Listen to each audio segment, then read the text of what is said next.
What's up, you guys, man? This is the Portal Prospect. I'm back with What I Want to Pod podcast. Had to take a short commercial break real quick, man. We're going to get right back into it. Ain't going to take no time. Like, comment, subscribe to the channel. Turn that bell to get notified every time I drop a video. The NFC Championship game. Detroit. San Fran.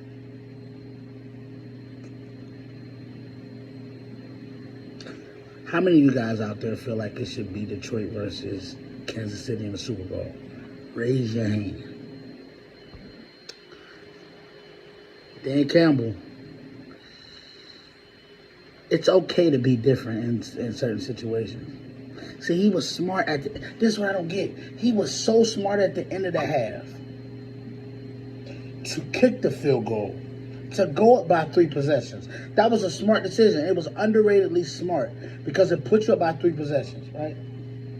You get back in the same situation and you say, I'm going to do what I've been doing all year. What cost you a W in Dallas? Which against a great defense on a 4th and 2, they're going to get you, bro. This is a great defense you're going up against. They're really good, man.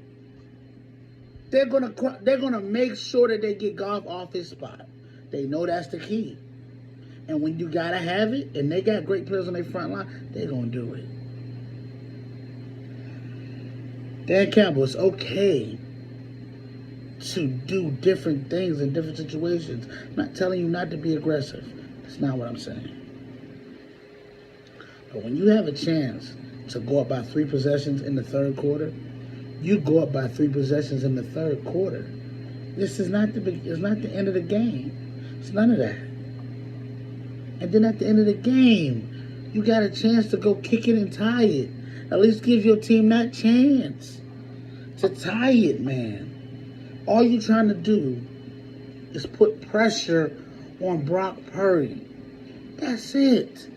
Put pressure on Brock Purdy and receivers. Reynolds specifically. Catch the doggone ball, man. On the 4th down, I'm complaining about, right? I just think he should have kicked it just because to go up by 3 possessions. But as far as the play, it's a good play. Reynolds, you got to catch that ball. Hit you in both hands. Hit you in both hands, man. And then on the other one, man, they just didn't block Armstead. Armstead breaks right through, and he throws Jared Goff's timing off and off his spot. Jared Goff had no feet. Jared Goff is not on the run thrower. It's never been his strong suit. He can, but that's not his strong suit at all. So everybody knows if you get Jared Goff off his square, you got a good chance. Brock Purdy threw a layup pick. Hits Detroit defender in the face. Ayuk said, I need.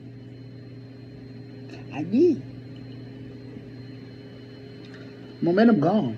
That's when I said, oh, snap. I said, San Fran finna come back and win this game. You can feel it from there. Once they start them on that 4th down, I said, that's gonna come back and bite you. And the reason why I felt that way, that's gonna come back and bite them, is because momentum was on your side. You kick a field goal there and go up 3 possessions. What does that do to the other team? Start pressing, pushing buttons on the elevator. They're gonna get on that. That's my new term. When a team is pressing, my new term now is gonna be they're on the elevator. They're on the elevator. They just pushing buttons. See what's a kid on the elevator, man. Just pushing buttons. And the thing that people gotta understand is Detroit, you don't know when you ever gonna get back to this situation again. You ain't been here since 91. You ain't won the game since 57. I wasn't alive for either.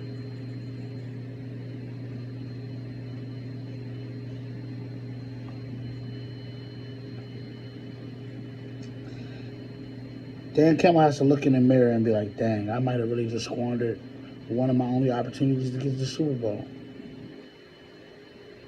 But I'm excited for Dan Campbell just because of what he's done for the city. The city has a belief now.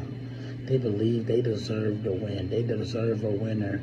They do, man. And Jared Goff played his butt off. Ben Johnson is coming back.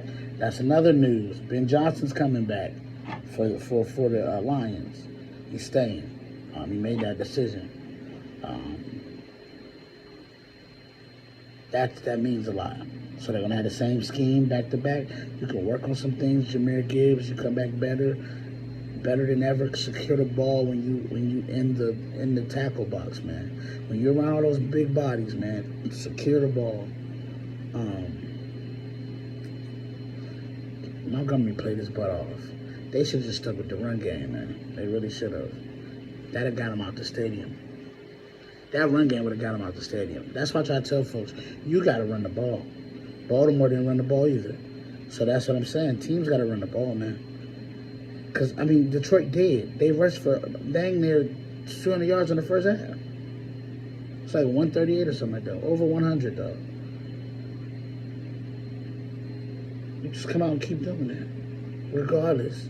You just doing it for the effect of doing it. And running on the edges was working. I said going into the game, I said they were going to be able to run on the edges. Because I said that's where they're vulnerable at.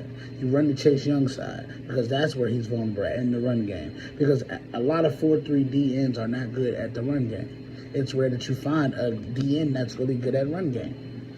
I'm not going to lie, it is. It's rare. It's rare that you find that these days. Not all time. I'm not saying all time because there are some great players as far as, the Reggie Whites and all them who can just, I'm moving you out. I'm getting to the, But a lot of DNs in the 4-3 really struggle when they're just really good pass rushers.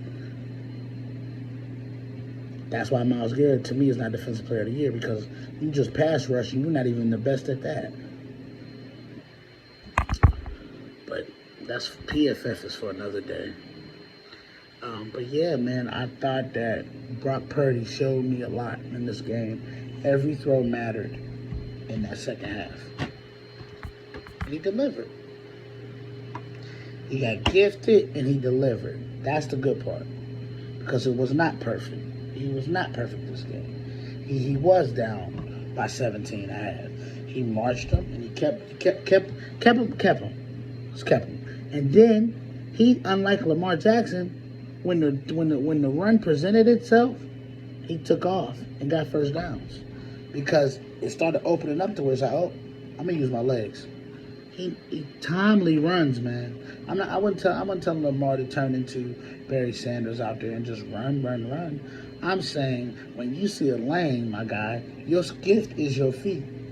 Don't ever see. And I think a lot of times quarterbacks who can run get that twisted. Your gift is your feet. What got you here to the league is your feet.